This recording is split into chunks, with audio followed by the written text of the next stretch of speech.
Alrighty, ladies and gentlemen, boys and girls, children of all ages, anybody that is a football fanatic, we are now here officially live here at JP Football Fanatics, where I am about to give you my Week 12 predictions and picks and best bets for this coming week.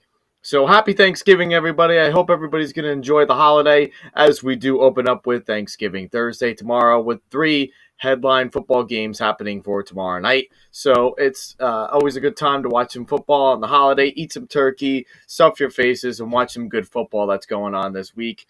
As far as Thursday goes, Thanksgiving, and also as well throughout the weekend as well, where we got some college games, and we also got some games going on Sunday and Monday night. So with all that being said, thank you everybody for tuning in. It really means a lot as far as everybody that is tuned in to the live stream and to the podcast, and it always means a lot to everybody that's able to do all those things. I know sometimes sometimes the times that I put down for you guys may not always be the most ideal to you, but I try to do it with that's best into my schedule, and so that way I can deliver the best content that I can as possible with you guys as far as being live goes. So with all that being said, thank you for tuning in. Always means a lot. And before we really get started and dive into the picks, I want you guys to please do me a solid favor and drop a like on this video. Let me leave a comment down below as well. Definitely, as I've been saying that for the past several weeks, it's always very critical that you guys always give me the best feedback as possible. So that way I know that I'm doing my job right. And that way, you guys are doing the job that you're supposed to be doing as well. As far as what I'm supposed to do as the podcast man and being able to lead you guys into the right direction for these games in terms of bets and predictions and so on and so forth. So drop a like, leave a comment down below, and if you're able to as well, too, that's also going to help you out in the long run and also help me out too. Subscribe to the YouTube channel as well. Also hit that notification bell too. The notification bell is totally going to be the best option for you, so that way you guys can always be in tune as far as when I go live and so on and so forth. So like, comment, subscribe. You'll be so good with all those things. You'll be helping me out. We'll all be good. So thank you guys. Thank you again. Once again, I sound like a broken record when I say it, but thank you so much for tuning in. Really means a lot. Really means a lot to me. So much as far as you guys really tuning in and being able to capture some really good football moments and be able to talk about some football. With all that being said, guys, let's get started with the first game of the week. And that is going to be happening tomorrow, Thanksgiving afternoon. And that is the Buffalo Bills, who are 9.5-point favorites to the Detroit Lions, who have the tradition of hosting a Thanksgiving game every single year. So they are 9.5 point underdogs against the Buffalo Bills here, and they are home this time. So Detroit, you are getting your stadium back. Don't worry. After the Buffalo Bills overtook your stadium as of last week, you are getting the home field advantage, I guess you could say in some ways. Maybe in that kind of sense too. But you also had a whole crap ton of Buffalo Bill fans there that was there as well. So what do I really think about this matchup here? Well, I mean the Bills. Yeah, the Bills are one of the best AFC teams, probably even one of the best teams in the NFL for sure.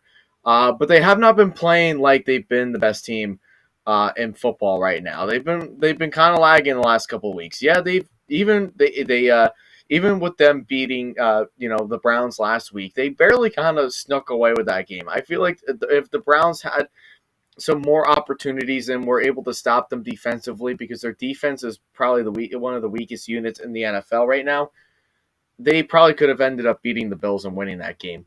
But unfortunately, it didn't really go in the Browns' way, and the Bills ended up winning. But yeah, I mean, I do have my concerns about the Bills as far as like offensively goes. They've been making quite a few mistakes as far as like Josh Allen at the quarterback position goes, and offensive line issues and stuff like that. Yeah, they've had some problems, and defensively too. They're supposed to be the best defense in the NFL, and they have not really played it within the last couple of weeks. So that's also kind of just concerning too. Especially they're very susceptible to the run, which is something that the Lions do have a strong suit in terms of running the ball with DeAndre Swift, and Jameson Williams has also been given some time with being given some split time with DeAndre Swift. And they do have some good receivers too that were kind of a little bit quiet as of last week against the Giants, but may come out and explode a little bit more against the Bills this week. So it's a trap game. I feel like this is a trap game that a lot of people aren't really talking about. That's going to be kind of very hard to predict a little bit. I mean, yeah, I would say if the Bills were dominant right now and like they were so red hot right now, they could definitely easily steamroll against the Lions and win this game. But I really don't know. I mean, I think the Lions defense is still not very good, despite the fluky performance against the Giants. They're still not very good in terms of defense. But what they do on offense well is something that I think they can do some good things against the Buffalo Bills defense, like running the ball. I think they can have some success with running the ball in some ways if they have the good opportunity to. And I also believe, too, with the Bills and their refusal of running the ball, which is, if you're running the ball against the Lions, I mean, anybody can run on the Detroit Lions. It wouldn't really matter who it's at running back. But I'm going with the Bills, but I don't trust them to cover the spread because I think right now with the way that the Bills have been doing, yeah, they even won last week, but it was like kind of a game that they probably really shouldn't have um, scored as many points as they did. But they're having a lot of problems as far as like offensively. They're not really consistent. They don't really have a consistent flow. And I think the reasoning behind really all of that is because of Josh Allen's injury with the elbow, which may have some kind of concern about that. But I also just believe, too, that they just depend too much on Josh Allen to do everything. And sometimes Josh Allen is going to eventually get himself severely hurt, or it's just not going to work out anymore, and teams are going to be better prepared for it. That's what I kind of expect the Lions to kind of do a little bit in terms of, being prepared with what Josh Allen does do. And that's going to be something that's going to be really, very critical as far as that goes. But I'm going to take the Bills to win. I think they'll win this straight up. If you want to take the points, I would probably say that's not a bad idea. But I also believe, too, that, I think this is also kind of a spread that's just a little bit too large for me. And where the Bills have struggled the last few weeks, too, to cover the spread or even like win alone as a game. Like they lost to the Jets and they lost to the Vikings.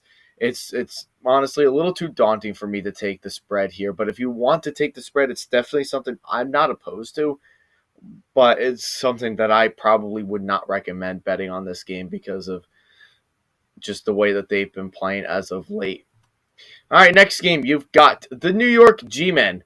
Yes, the New York G-Men, who are playing on Thanksgiving Thursday, the game after the Bills-Lions game, and they are going to travel to their divisional foe of the Dallas Cowboys. The Cowboys are 10-point favorites, which is not that shocking that they're 10-point favorites. But at the same time, I also believe every time that the Cowboys and the Giants do play, it's actually a lot more of a closer defensive game than people really think, just because it's more of like a defensive kind of atmosphere for both of these teams. They do a very good job in terms of slowing each other down in terms of defense. But in recent times, Dak Prescott has had some success within the last year or so. He's had success not really being able to, not really slowing down against the Giants. So that's something to kind of keep in mind of. And other quarterbacks that have had played against the Giants within the last couple of years from the Cowboys, like Andy Dalton, who lost that game in New York, which was like a crucial game for them to win in order to win like the NFC East title that particular year. And Cooper Rush, who played earlier in the year. That was not, a good performance by Cooper Rush, but didn't exactly blow away the Giants like everybody thought they would have. And, the Giants defense usually comes to play against the Cowboys. I think they usually have a pretty good game plan of like how they how they're going to slow the Cowboys down. And the Giants do have a good they do have a good defense right now. I think their defense is very solid. Secondary, I think they have some very underrated secondary that's playing, pretty good football despite the last couple of weeks. But what they also do really well, and despite of last week, they also do a pretty good job with stopping the run too. And that's going to be something that's going to be really critical for the Giants to do in order to win this game if they can stop the run, which is going to be difficult to do, especially if you have split time with Tony Pollard and Zeke Elliott. That's gonna be really difficult for them to be able to do to stop the run in that case. But the Cowboys pass rush is the best in the NFL right now, and they did such a phenomenal job. The Cowboys defense is really what wins them these games against the Giants usually within the last several years. It's usually the defense that gives the Giants a lot of problems and gives Daniel Jones problems because of just how consistent and how good this pass rush really is. And they're going to get through with Daniel Jones and really put him a lot of pressure against a very, very weak offensive line in the Giants. The only thing that Daniel Jones has as of right now is Saquon Barkley, and Wan'Dale Robinson is out for this game, so that's not going to be any of help for him. Kenny Golladay is washed. I have no idea when this guy's ever going to play football again after we signed him a nice contract for him to play for us, and we thought he would still be in his prime, but he's washed. And so they have to rely on Danny Dimes to make big plays, and they have to, with both his arm and his capability of running, scrambling, running out of the pocket and making plays on his feet. And then you have Saquon Barkley, who is your best player offensively. And that's hard. You can't just rely on your running back to do everything for you. And not that Daniel Jones is incapable of doing it, because he has proven this year, which is, I've been very critical of Daniel Jones in recent times. But this year, I've been kind of leaning a little bit back on him this year because of coaching-wise. I think the difference of him having Brian Daboll as his head coach rather than having Pat Shurmur and Joe Judge puts a lot of pressure off his shoulders, which is something that Daniel Jones has had yet to really not have any kind of pressure on him as far as coaching aspect goes. But he still struggles with the offensive line. And if you get him under a lot of pressure, you can force a lot of mistakes and fumble issues that Jones does have. And just a lot of inconsistencies with Jones. But where I do give him credit for is stuff that he was not able to do when, stuff that we weren't able to really do as Giants fans with Eli. And I loved Eli Manning to death. I absolutely, positively admire that man. But he was a statue in the pocket. The guy could never get out of the pocket. But why I like Eli better than Danny Dimes is because he got rid of the ball way faster under a terrible offensive line throughout the last several years of his career after that Super Bowl win against the Patriots, and a good stat line with even being the most pressured quarterback in the league. He still had a very impressive stat line with him and very good statistical numbers for him within those years that he was playing with the Giants. Danny Dimes is, I give him the credit that he does deserve. He has done a good job. He's much more contained. He doesn't seem like he's as pressured as he was the last 3 years of, him starting in the league. But there are still some consistencies. There's still some growing pains from Jones that he has not been able to overcome since his rookie year, which he may never overcome. And that's, if we can work around like some of those things and work around like the talent that he does have, he can be a pretty capable, competent quarterback. But if you do put a lot of pressure on him, which I think is going to happen with the Cowboys pass rush, a very intense pass rush, it's going to be a long night for the Giants. So I'm going to take the Cowboys to win. As much as it pains me as a Giants fan to take the Cowboys, I just feel like with the Cowboys, they do everything that they can on defense. It's so hard to really score any points on the Cowboys in their pass rush. And if you have to rely on Saquon to do everything for you, and if Saquon has the performance that he had last week, it's going to be very, very hard for him to be able to perform that against the Cowboys. My heart likes to go with the Giants. I will root for them to win this game, but I'm picking the Cowboys because I just think the Cowboys defense gets to Danny Dimes and puts a lot of pressure on the Giants. So that's my straight up there. As far as best bet goes, I think 10 points is a good spread, but I also think that is also a lot of points too because of just how close in some of these games that the Giants and Cowboys have had in recent times, despite the defense being so heavily influenced on the game. But that's still a large spread. And if you want to take the spread on that game, it's not the end of the world. I would take it, if you do plan on betting on this game, but it's not something I would recommend, though. All right, guys, the New England Patriots. The 6-4 New England Patriots, a team that nobody thought would be in playoff contention at this point in the season. A team that everybody thought was going to be having a losing year this year. The New England Patriots, who are making their way to the Minnesota Vikings. And the Minnesota Vikings, after coming off of a dreadful performance offensively and defensively, of course, and just as a team as a whole, are 2.5 point favorites against the Patriots. Why? I have no clue why they're favored in this game. I think they have no business being favored in this game just by that dreadful performance last week. If they can't beat the Cowboys, it's going to be very difficult for them to beat the Patriots. I mean, have you watched Patriots games lately, guys? Guys, right now the Patriots, in terms of how they're playing defense, is just unbelievable right now. You think about like all the things that they've been able to do defensively this year. I mean, granted, yes, they don't have the talent that they used to have, but my goodness, man, their defense has just been so rock solid within the last couple of weeks in terms of holding teams to just averaging 3 points a game. Like the Jets last week, they held them to 3, which is not that big of a surprise because of how the Jets' offense has been as of late. They held the Colts to 3 points. They held the Lions to no points whatsoever. Yeah, their defense is for real. There's no question about it that their defense is for real. I think in some cases, I don't believe that this defense is probably not going to perform the same way as they did against the Colts and the Jets, for that matter. But at the same time, I think Kirk Cousins is going to have a lot of problems with scoring on the Patriots defense. Just how good and elite that they've been as of late. Matthew Judon, man. I mean, that guy's just an absolute animal. He's all over the place right now. And, they don't really have a lot of holes on the defensive side. Offensively, I think the offensive line is terrible for the Patriots, so that might give Mac Jones a lot of pressure in terms of him having a good game against the Vikings defense that has been solid, I guess, but not good. In some cases, they've been solid some games, but very wildly inconsistent, though, for the most part. I haven't really seen the Vikings really wow me yet this year. Not like it has been in recent years. So I don't know what's really going on with this defense. I think they're very susceptible to, especially the pass. I think they struggle in terms of stopping the pass, which is something that is like Mac Jones' specialty. It's like he can make some good throws. He can make the big throws.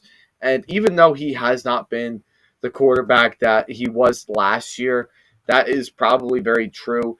But when he has been given the time and when he is given a chance to really put a name for himself, he has had some moments in games this year to put himself in a position to help his team win some of those games, which is nice to see. And that's very important to see that if you are a New England fan or if you're just a football fan in general. I'm going with the Patriots to win this game. I'll say that right now. I'll take that as a straight up. And call me crazy, but I will take the Patriots plus 2.5. Because even though the game is in Minnesota, that's a tough place to play. I will definitely say that.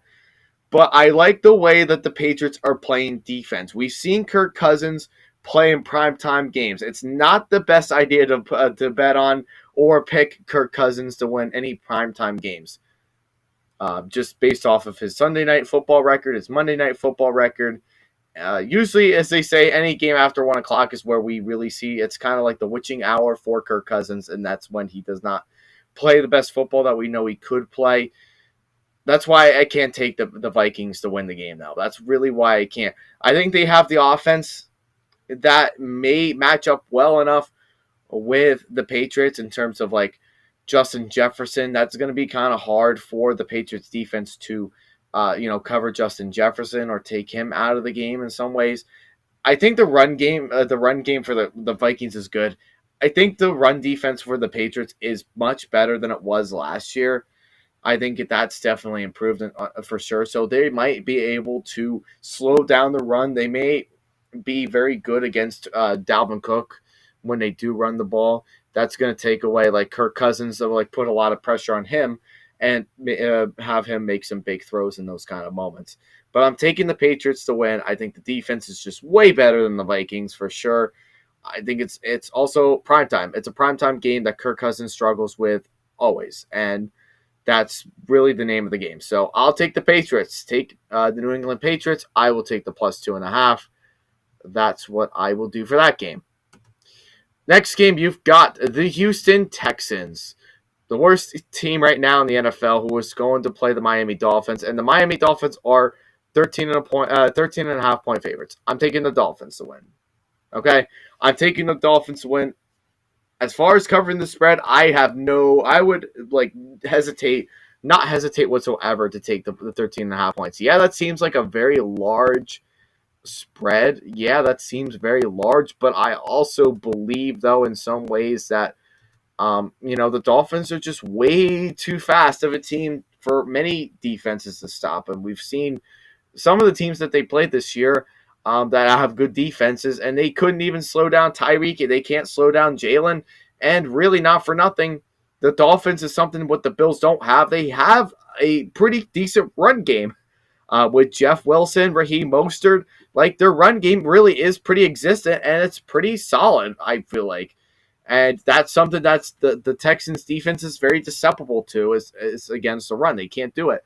Secondary is very underrated. I think they have the secondary, but I think it's going to be way too fast for the Dolphins. Way too fast for the Texans for them to slow down players like Tyreek and Jalen. So I will take the Dolphins to win. I will take them to cover the spread as well. It's 13.5. I would take it. I honestly would take the 13.5. I think that's not that crazy to really think about for a team like the Texans, who's absolutely terrible. And then you take the Dolphins, who could potentially be, we may be talking about AFC Championship type of a level team, maybe even Super Bowl if the Chiefs fall off the face of the earth and the Bills don't start playing well. That's the kind of team that the Dolphins do have. They're a for real team offensively. That's hard for many teams to stop. So I will take that. I will take the 13.5 for the Dolphins, and I will take them to win the straight up. Next game, you've got the Cincinnati Bengals, who are going to the Tennessee Titans, and the Bengals are 2.5 point favorites. This is a rematch.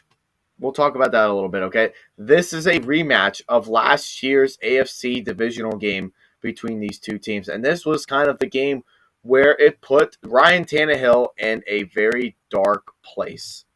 And what I mean by that is that he just absolutely, positively just not played a very good game whatsoever. And it was probably the worst game that he played all season long last year, give and take with what they did have at that point in the season. And with Derrick Henry just coming back, he was just coming back and was very, very slow. So not much to really say about that. But it's tough. This is a tough game to really pick because of both teams. The Bengals have the offense. The Titans have the defense. That matches up so well with each other. Last year, the Titans defense did a great job of not allowing Joe Burrow to make the big plays that he normally would make plays in a regular season game. And they sacked him 9 times last year. The defense of the Titans sacked Joe Burrow. Excuse me. They sacked him 9 times last year. That's a lot. That's an absolute lot for a team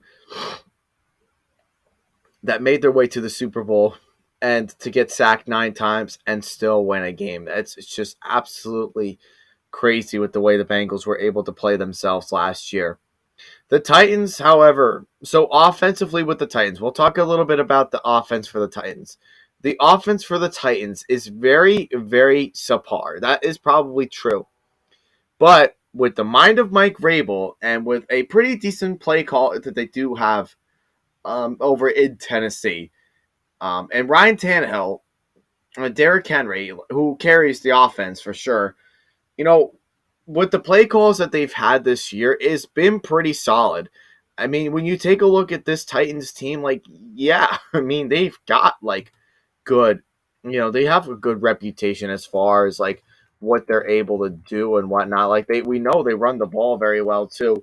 Some of the questions that we started to have as of, this year since the AJ Brown trade was like, how is Ryan Tannehill going to do without AJ Brown? And quite truthfully, he hasn't really been doing all that bad without him. Definitely not great. Definitely not great without him. But, his numbers are still pretty solid. He's still getting some touchdown passes here and there. And they're containing him. Even with like a weak offensive line that the Titans do have this year, that's not very good, and with like the overall talent around them that's just maybe just around average to below average of an offense, they still have the defense that keeps them into games. And when you have a coaching staff like Mike Vrabel as your head coach, that's a defensive mind first head coach. This Titans team, it can really beat just about anybody. They've given a lot of teams a run for their money this year. They lost to the Giants, unfortunately, and that was kind of more like a fluke on their part, I believe. The way that they lost to the Giants, they got shut down by the Bills. There was not even a close matchup against the Bills. But if they were to play again in the playoffs, it could probably be a different story. And then you lose Ryan Tannehill for the Chiefs game, and you have to start Malik Willis, who's a rookie and has a lot of growing pains and a long ways to go to be a franchise like quarterback that everybody thought that he was going to be. Held the Chiefs to overtime, and they didn't even have a single first down the entire second half and even going into overtime. And that's pretty sad. That's very, very sad. If you're like a team like the Chiefs, that's like the top of the AFC right now, and you had a hard time beating Malik Willis and the Tennessee Titans with a very, very below average offense besides Derrick Henry. It's just shows you how good of a coaching that the Titans do have. Um, so my heart wants to go with the Titans because of their story, because I think they are proving a lot of people wrong, including myself. That's been a big Titans kind of person. That's been a Titans follower for the last couple of years, ever since Ryan Tannehill took over. And this year was more of like I thought they would still be very good, but they would be more of like a step back team this year. It's and I believe they're still kind of they're not really even in a setback this year. I feel like they're pretty much where they were last year, the similar team of what they were last year. Bad offensively, but were able to get through on the run game, even without Derrick Henry, and defense really kept them in games. So, again, tough game. It's a really tough game. I would like to see Ryan Tannehill, really avenge his loss to the Bengals. I really do, and I think that is very well possible that could happen. But because the Bengals defense has not been playing very good, but also this Titans defense is just very solid too. And I also love Joe Burrow too from the Bengals. So, but I'll take the Bengals to win, and I think it's safe to take them in the 2.5, or even take the Titans plus 2.5, because I feel like too, like the Titans have that opportunity to be able to win this game, but the Bengals are really the better offense in my opinion. Joe Burrow is definitely the better quarterback, which is why I kind of lean towards them winning more of the straight up. But I personally would take the Titans in the 2.5. I don't think that's a crazy idea to think about.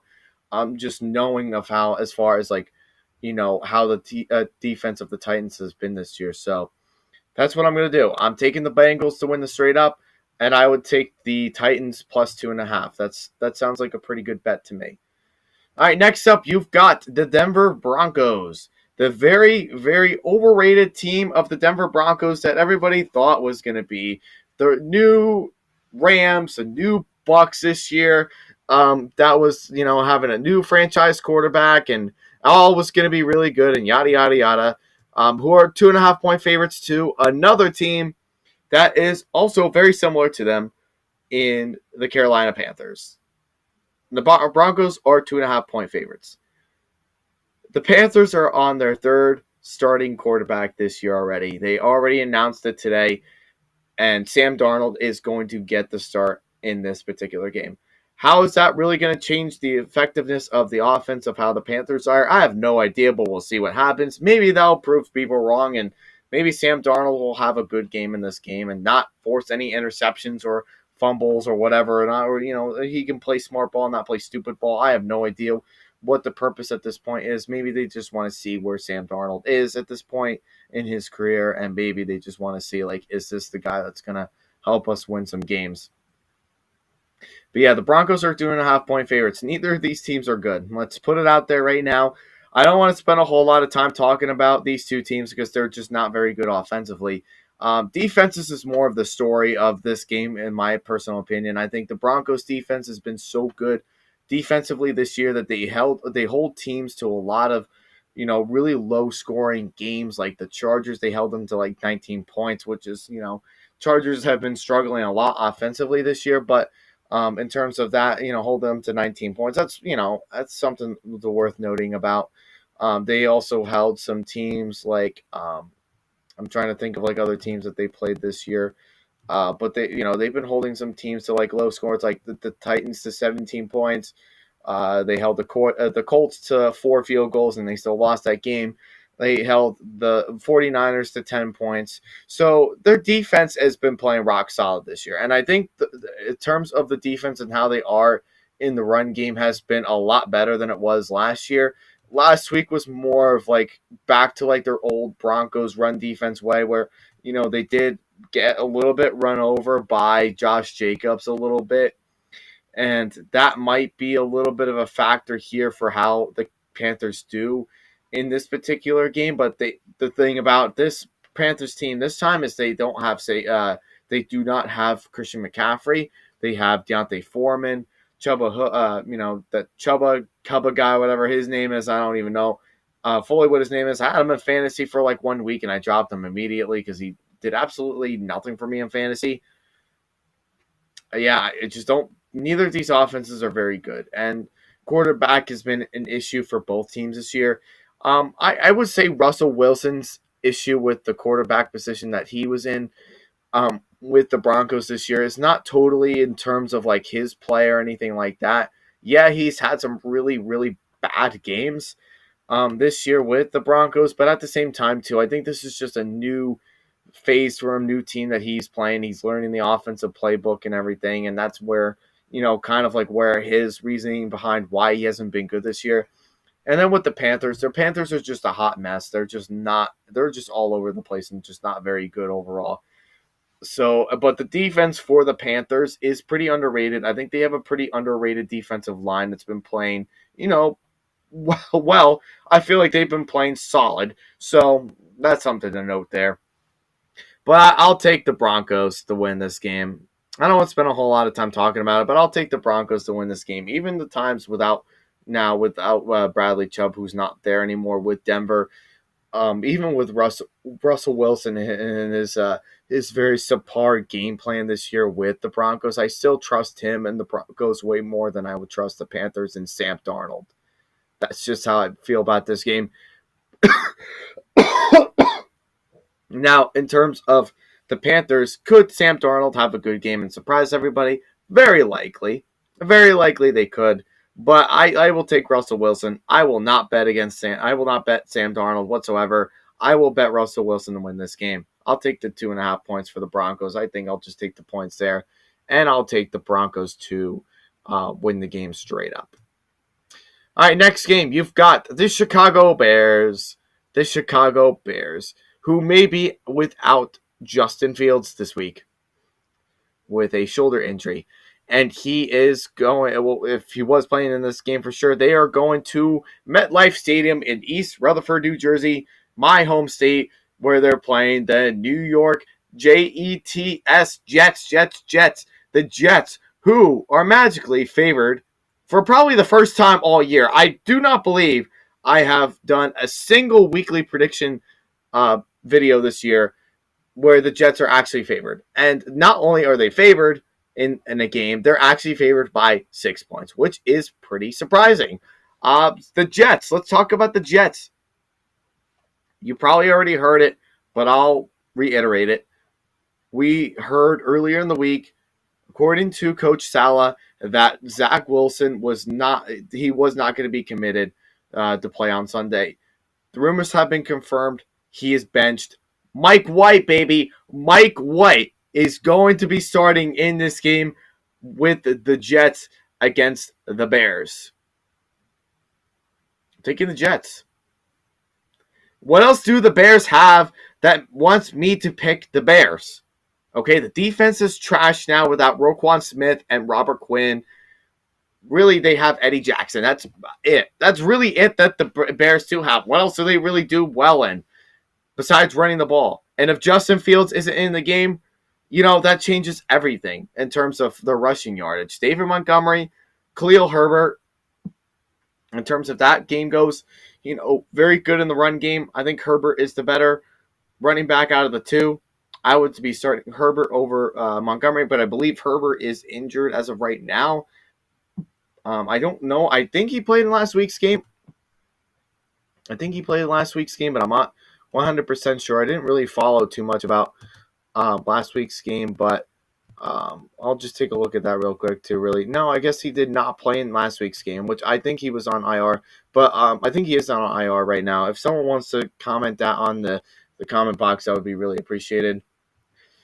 But yeah, no, I mean, what else do I like about the Bears? There's really nothing that's really special about them. Darnell Mooney, a good receiver, but he's the only good receiver on that team.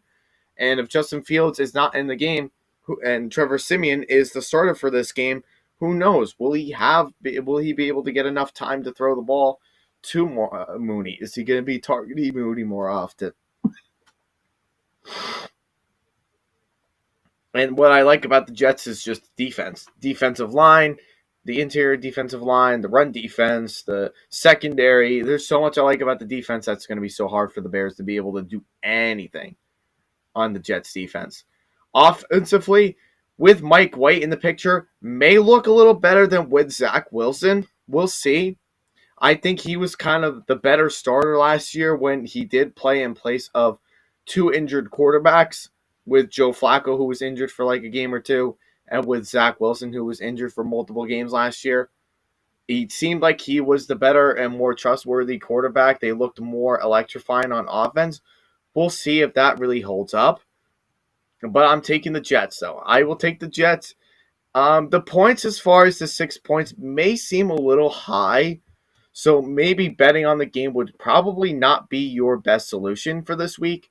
But if you want to take the 6 points, that's totally up to you. But I totally would not recommend it. I probably would take just in case the Bears +6. But the Jets will win the straight up. But I'm just going to take the Jets. And like I said, I'm going to take the points because I think it's a good risk to take, just given with what the Jets do have this year. And when you take Justin Fields out for the Bears, that might change the whole dynamic of the whole game entirely. Next game, we've got the Atlanta Falcons. The Atlanta Falcons, who are 4-point underdogs against the Washington Commanders. The Washington Commanders are just good, man. I mean, I said it earlier in the year that, they were going to be that kind of a team that could be a dark horse. They could be a team that could come on at the end of the year and start winning games. And right now they're doing that. Right now I believe they're 6-5 right now. With the way that they've been playing as of late, I mean, they're a solid team. I mean, what can I say? They do everything that they're supposed to do. I think defense has been improved since the beginning of the year. I think, with the position of Taylor Heineke taking over the helm over Carson Wentz for, as far as right now, is looking like it's probably going to be for the rest of the year. I think it was also a good thing for Ron Rivera to do for this season in terms of this team. The team looks way more revamped, way more energized than it did with Carson Wentz under center. And the defense is also playing better now, which is good. Special teams is still very good. I'll take the Commanders to win, especially at home. The Falcons, I like the Falcons. I like what they do.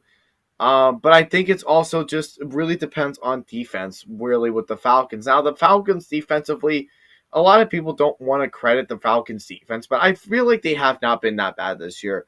I feel like sometimes with the issues with Marcus Mariota and his inconsistent play in terms of, when not to turn the ball over and, not be so conservative on like third downs and whatnot. That makes it kind of difficult for the Falcons to win these type of games. But I think it's a good matchup. I think it's a pretty solid game. I mean, Taylor Heineke might have a good game with the Commanders. He might be able to show up really good against the Falcons. Right now, they're just on a mission right now to make a name for themselves. Right now, they're on a mission to go ahead and really go deep into the playoffs if they can make it there and make a wild card appearance. So, with that being said, I will take the Commanders to win, and I will take them to cover the spread with full points. I think that's not a bad bet whatsoever. I don't think that's a bad bet at all in that game. So that's what I'm going to do with that. Next game, we've got the Tampa Bay Buccaneers, who are going to Cleveland to play the Browns and Jacoby Brissett. This will be very likely, unless anything else changes, this will be Jacoby Brissett's very last game of the season as the starting quarterback for the Cleveland Browns. The Bucs are coming back to life. Okay? The Bucs are coming back to life. I know a lot of teams don't want to admit it. I know a lot of people don't want to admit it, especially the media, especially podcasters, Tom Brady haters, you name it. The Bucs are coming back to life. Tom Brady's divorced. He's won a couple of games after the divorce, and he looks like the old Tom Brady that we all used to know and love. Now, some of the things that do concern me about the Bucs a little bit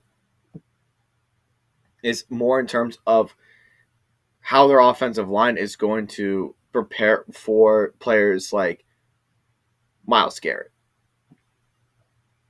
That's the only question I really do have. The one concern that I do have about this game is how good is the offensive line going to protect Brady from Myles Garrett? That's really what I really question. I think the biggest in terms of that. So I think this could be a trap game for the Bucs, though, in my opinion. This is like the last opportunity. If the Browns want to really make a name for themselves, if they want to go to the playoffs this year, or even at least be in the conversation or make their way back in, they have to start winning out games like now if they want to be able to be in contention of the playoffs, which is right now very unlikely that's going to happen. Even with Deshaun Watson coming back from his suspension, it's still going to be a lot for the Browns to be able to, be able to win out the rest of these games here. I mean, you take a look at the rest of their schedule. They play the rest of the teams in the AFC North. That's going to be really hard. The Ravens, the Bengals, and the Steelers. That's going to be, you're going to have to win out those three games right there. That's already 6 wins right on, under your belt. Then you got to win games like this game here, the Bucs. You got to win that game. You got to beat the Saints, which I think they can beat the Saints. And then you got to beat who else do they got to play? I think that, and I don't know them all at the top of my head, but they got to start winning out. And the reason why I say this is more of like a trap game for them in terms of that aspect goes, the reason why I say it's a trap game for them, because I feel like knowing with the way Jacoby Brissett has played and knowing that he has played behind Tom Brady before, he knows a little bit about what he can do with Tom Brady-like teams, that he may be able to trick him up a little bit in terms of using his legs, which is something that the Bucs defense is, they have the best run defense in the NFL. But I feel like with running quarterbacks too, and we've seen it, this year with like Lamar Jackson when the Ravens went down to Tampa to play the Bucs. Jacoby Brissett can do some things on his feet. He can get out of the pocket and make some plays on his feet.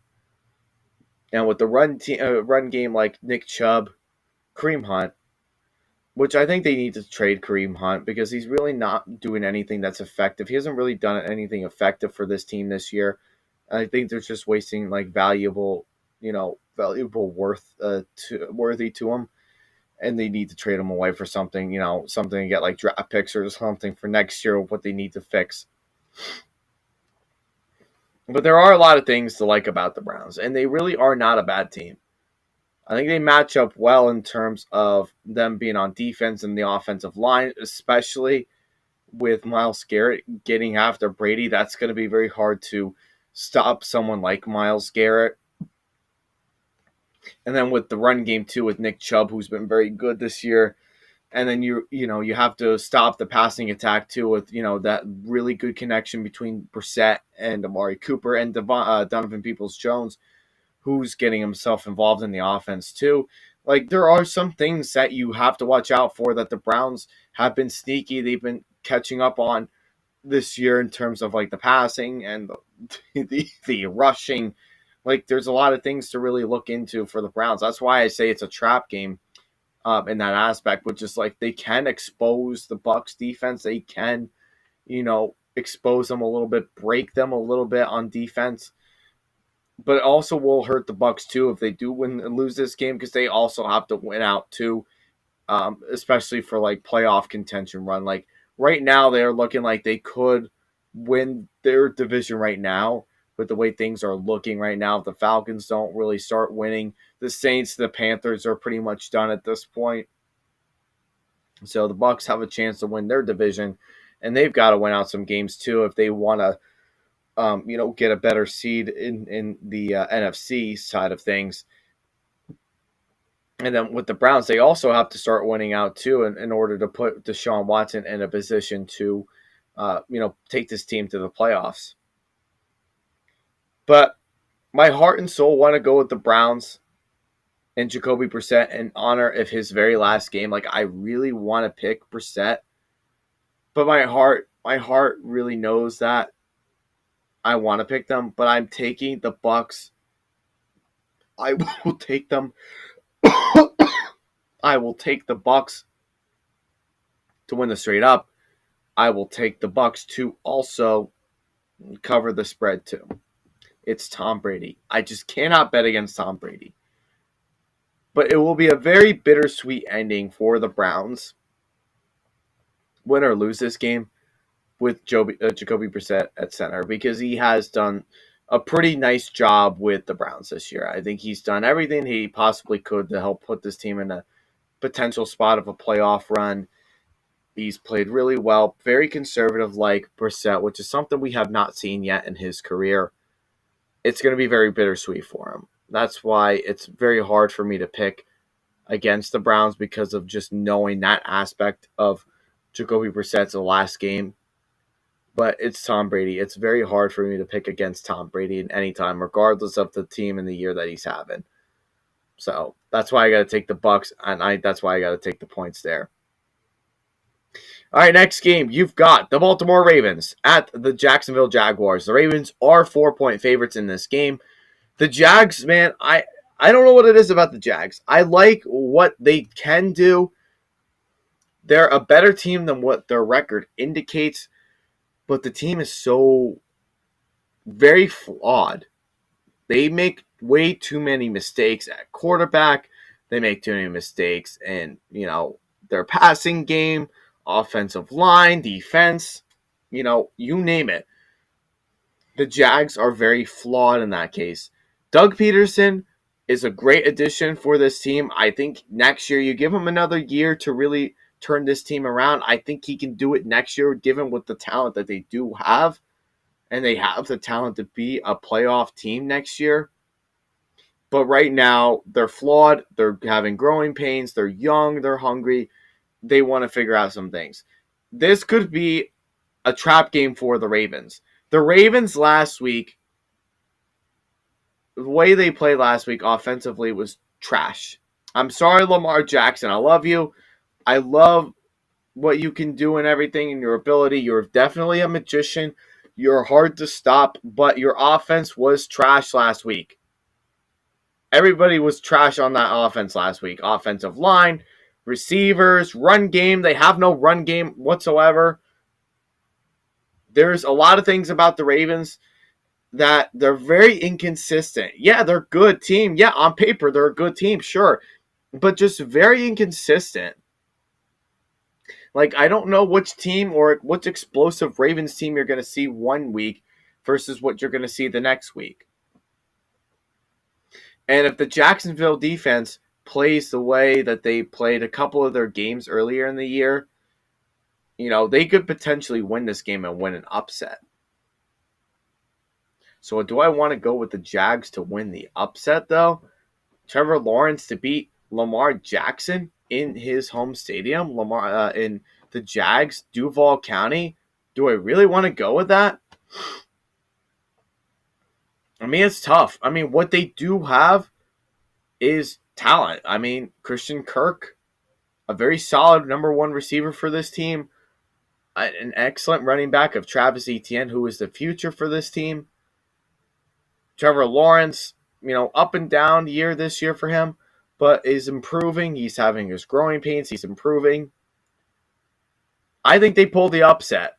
I think this can be a potential upset, and I will do it just for the heck of it. I'm going with the upset. I'm going with the upset of the Jacksonville Jaguars. And I have not been picking the Jags this year that much, given like what their record is and given what their matchups are, which they've had some good matchups. They're in a lot of their games. And I think this could be one of their games where they could actually pull off an upset against the Jaguars. The last time these two teams met was when the Jags were just absolutely terrible. But this Jags team has proven that they can compete with just about really anybody, and they're in a lot of these games.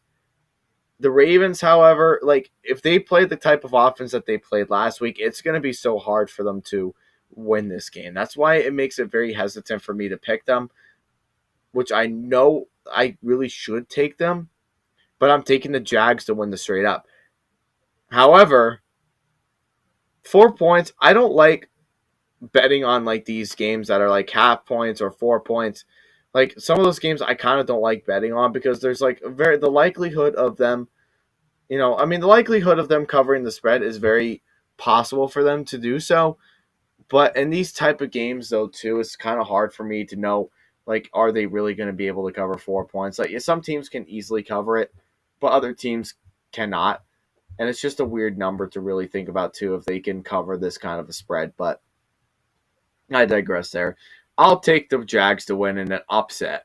I will take the upset of the Jacksonville Jaguars. I don't know what it is. I don't know why I'm taking the Jags, but I feel like it is a trap game.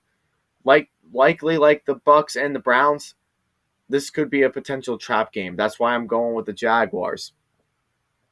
Let's go Duval County. Let's go Trevor Lawrence. Let's go. And then, as far as the best bet goes, I still would take the points with the Ravens, but my straight up will be Jacksonville. Let's go Duval County. Go Trevor Lawrence. Travis Etienne. Let's go. Let's get at it.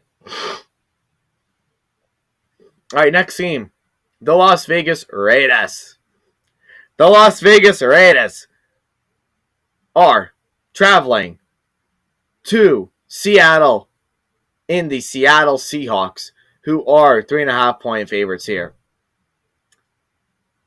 Man alive, the Raiders came to life last week somehow. I think they kind of got lucky with the way they won.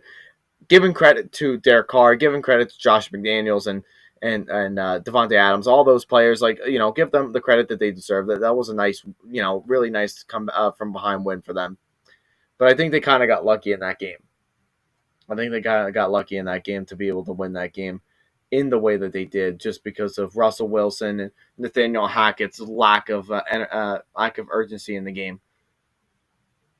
But the Seahawks, man, I was talking about with my pop today, and I was talking to him before, the way that Russell Wilson's playing right now with the Broncos is not very good.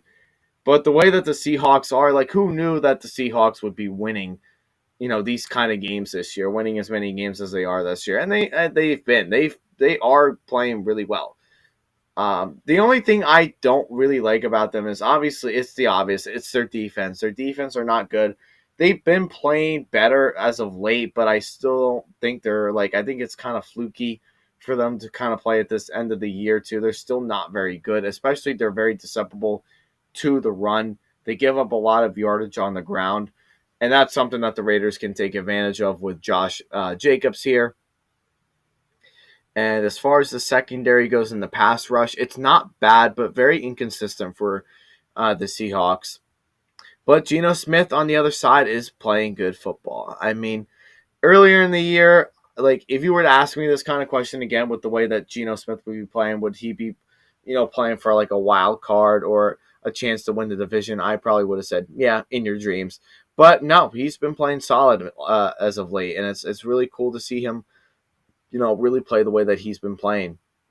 And it's in Seattle, and that's also going to make a difference here for this game. If this was in Vegas, I would take the Raiders for the upset to win.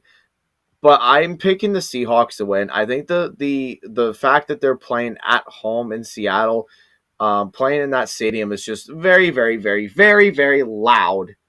Like it's so hard to call plays in that game in that stadium, and it's going to be very hard for Josh McDaniels to make the right calls for this particular game, just because of how loud the stadium is going to be with the Seahawks.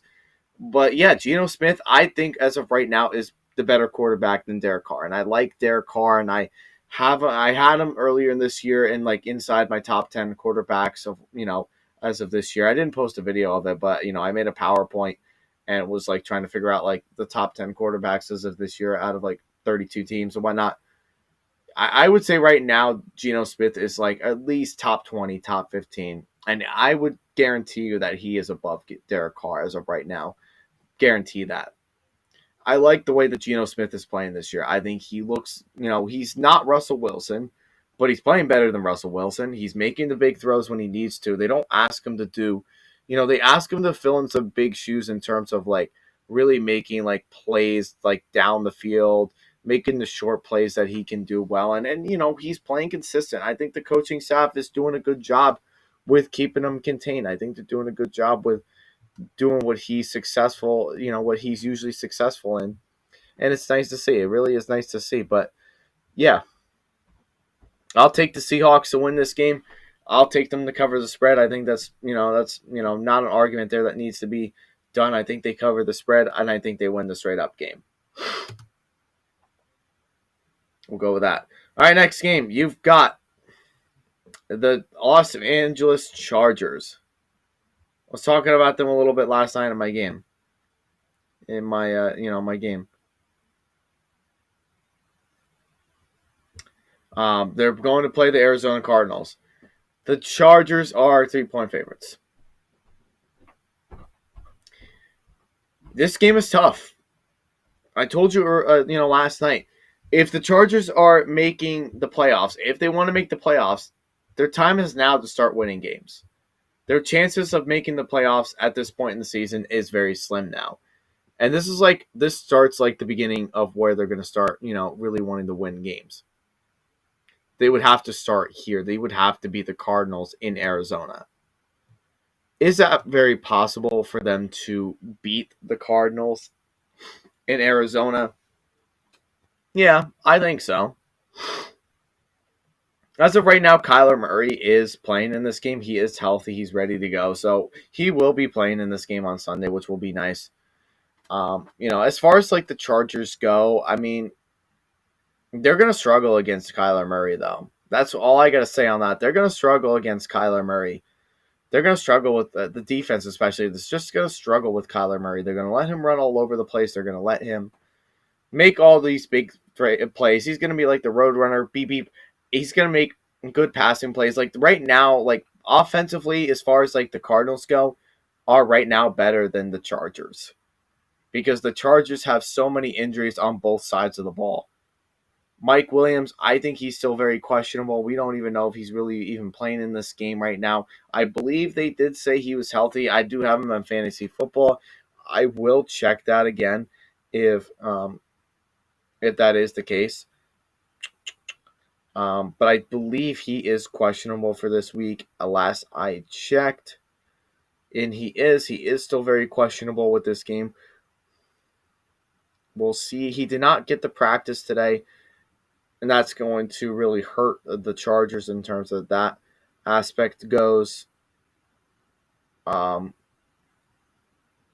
I don't know what I would do here. I really don't know what is like the right decision here. Like, who do I go? Do I go to the Chargers or do I go to a team like the Cardinals to go ahead and win this kind of game? It's very tough. It really is a tough matchup for both teams. I feel like. But I will probably take the Cardinals. I'm going to take the Cardinals to win just the straight up. And I probably would take the Cardinals +3. Because I think just right now with the Chargers, and I was really hoping that they would have a good year this year. I was hoping like at least this one time I was hoping that they would have a good season this year. But with all these injuries and with these questionable coaching calls, and just not being very lackadaisical in terms of like play calling that's been of Brandon Staley as of lately, and not really being aggressive with like going for it on 4th and 1 and like in good field position and punting the ball away. Like you can't do that against Kyler Murray and the Cardinals. Cardinals just have everybody that they need. They have a good offense. Like they have DeAndre Hopkins. They don't really need the Zach Ertz in tight end. They have DeAndre Hopkins, and if Marquise Brown comes back into this offense this week, he's actually really going to help this team out a lot. That will be really special for the Cardinals to do if they get Marquise Brown back this week. And then with the run game with James Conner, not very good running back, but very deceptible. He can do what he can do at times. He may be able to manage what he can on the ground. But yeah, I will take the Cardinals to win. I take them in the +3. I just right now I trust the team more than I trust the Chargers, who's hammered with injuries right now, and especially defensively, offensively. It's been shown within the last couple of weeks. I just don't know how much more of the Chargers I can watch at this point in the season, knowing that they're in danger of not even making the playoffs. So that's what I'll do. Next game, you've got the New Orleans Saints, who are going to the San Francisco 49ers to play the Niners and Jimmy Garoppolo and Kyle Shanahan's team. They're 8.5-point favorites. Short, sweet, to the point, I'm taking the Niners. Earlier in the season, I would talk a lot more about this game, but I am just going to keep it short, sweet, and to the point. The Niners right now are playing good football, very contained football, very conservative football, very defensive-like football that's like defensive first, and they're making great plays defensively that's getting a lot of pressure on a lot of QBs, and they're getting a lot of pressure on that line, on offensive lines and running backs and whatnot. Like everything that the defense does right now for the Niners is just absolutely unbelievable with what they can do. Offensively, in terms of what they do, Jimmy Garoppolo is still the quarterback, obviously, and he's still managing good games. I mean, everybody's very critical of Jimmy Garoppolo, and I get it. But I got to give the guy credit where credit is due, and not a lot of people will admit it. But Jimmy Garoppolo is really their quarterback. I mean, there's no really going away around it. You can say all sorts of things about Jimmy G. You can say he's mistake prone. You can say he's injury prone and everything like that. Yeah, all that stuff is true. There's no doubt about it. But at the same time, too, he just fits into the system so much better than any other team does. That's why it's just more trustworthy to take Jimmy G as your starting quarterback, and let alone with what the talent that you do have. I mean, you have Christian McCaffrey that can run the ball. You can use him as your receiver too, as like your short passes that Jimmy likes to do a lot. You got George Kittle at tight end. That's like top 3 best tight ends right now in the NFL. You've got Brandon Ayuk, and you've got Deebo Samuel. That's also really good. And then defensively, you got Denzel Ward. You've got Nick Bosa. You've got all of them. And then you got a pretty decent offensive line. Now that Trent Williams is back, you have a pretty good offensive line, too, that can protect and allow Jimmy to make some big plays. The Saints, however, are just not a great team right now. Yeah, Andy Dalton is up and down. He's playing some good games. He's had some really bad games. I think this is the week where Andy Dalton plays bad football. I think this is the week where the defense lets up a lot of points, which is something that we've seen with the Saints this year, that not many people were expecting them to give up as many points or be as bad as they've been this year as far as defense goes. But offensively, too, like besides Chris Olave, they don't really have a whole lot. So I'm taking the Niners. I will take the Niners to win. I will take them to cover the spread. Doesn't sound too crazy, right? Right. All right, next game. The Rams. The last time these two teams had met are going to Arrowhead. Andy Reid, Patrick Mahomes, Travis Kelce, the helm of those 3 legendary coach/players, and the Kansas City Chiefs, who are, I believe this is probably the biggest spread that I have ever seen from the Kansas City Chiefs before, and that is at 15.5 points. Will the Chiefs cover in this game? The Chiefs in recent memories are not good against the spread. So it's a game avoid betting on. I'll put that out there right now. If you're going to bet on the game, avoid betting on this game. Because the Chiefs, the way that they win their games may seem impressive at times, but in terms of betting on them, you're relying heavily on an offense for the Chiefs that carries them to all these wins, and Patrick Mahomes and Travis Kelce that carries this team to all these wins. And then you have a defense that's very, very not very good besides Chris Jones in pass rush, which I think Chris Jones should be, really up there in that conversation this year for Defensive Player of the Year, which he probably won't get it, but he should be credited for it because he has really been, he's really the Chiefs defense in my honest opinion. And I think a lot of like analysts and podcasts would probably agree with that statement there. But yeah, the Rams and the Chiefs. This game right now, I will tell you right now, is not going to be 54-51 like it was 4 years ago. It's not going to be like that kind of a game. High scoring, explosive, like no defense whatsoever. It's not going to be like that this time. I think it's going to be lopsided for sure. And it's possible that they could actually cover the spread. But it's a game I would not bet on, especially the spread, because I think that's way too much of a spread. If you want to look at the parlays are you're going to be your best friend for this game. But I am taking the Chiefs to win the straight up, though.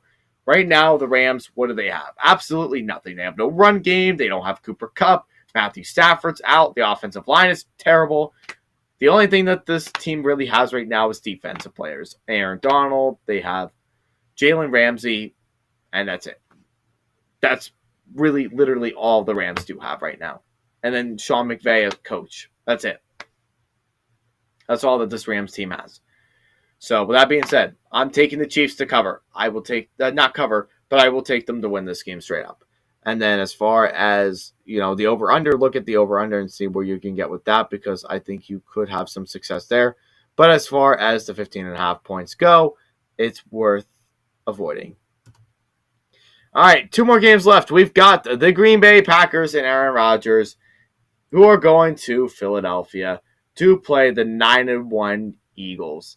The fly, Eagles fly. Everybody loves the Eagles. Everybody says, oh, they're the greatest team in the NFL and what have you. I get all of that, but they barely beat the Colts last week. They lost to the Commanders. They barely beat a bad Texans team. This team is showing its flaws now. That Aaron Rodgers and the Packers could take advantage of if they do things effectively. What do I mean by that? If Christian Watson turns into the next Mike Evans, or not a good comparison of Deshaun Jackson, but if he can turn into that next number one receiver for this Packers franchise, if he can be targeted in the red zone, the Packers can win this game. And not only if they give the ball or pass the ball to Christian Watson in the red zone, but if they also use Aaron Jones and A.J. Dillon in the run game, if they rely more on their run game, they could also win this kind of a game as well. So again, this is a game I feel like can be a very, very trap game for the Eagles. Just saying, could be a trap game. So do I take the Packers or do I take the Eagles? What do the Eagles do well with? Jalen Hurts, A.J. Brown. They run the ball pretty well. Pretty effective, at least. Defensively, solid, but they're not my favorite defensive unit in this league. I think they're very deceptive. I think they're very inconsistent at times. One game they can really blow out a team, and then other times they just play absolute dog crap. In my honest opinion, that's really what I got to say about that. The Packers defense is also very bad. I don't trust the Packers defense. I don't trust Joe Barry to call any good defensive plays. Really, what this defense really does have is, their defensive players of, Frank Clark and Zaire Alexander. That's really all they have. So do I take the Packers or do I take the Eagles? I will take the Eagles 6.5. But the straight up, I take the Packers to win in an upset game.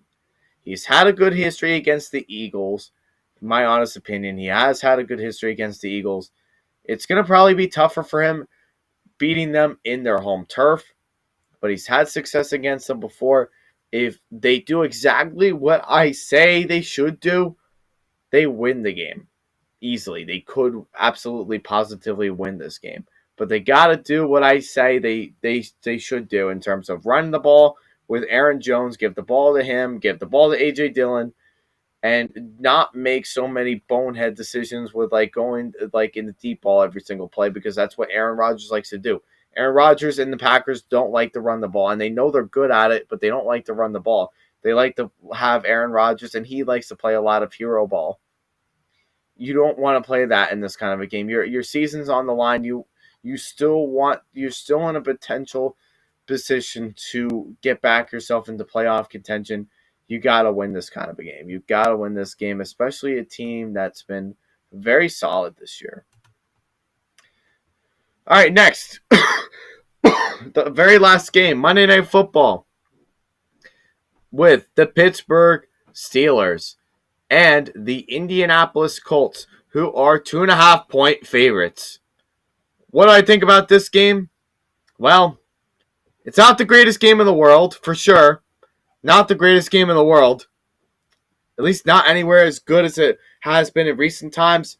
But at the same time, though, too, when you kind of take a look at it offensively, they're not, neither team offensively is anything special. I mean, Kenny Pickett is growing. He is learning the game of football. He can play a little bit here and there. He still makes rookie mistakes, and that's going to be him this year. He makes a lot of rookie mistakes. That's what you got to expect from a rookie. Defensively, however, I feel like, TJ Watt is back, so that changes the whole dynamic of the Steelers' defense. However, as far as the defense goes for the Steelers, they're definitely not anywhere as they were, at the beginning of the year.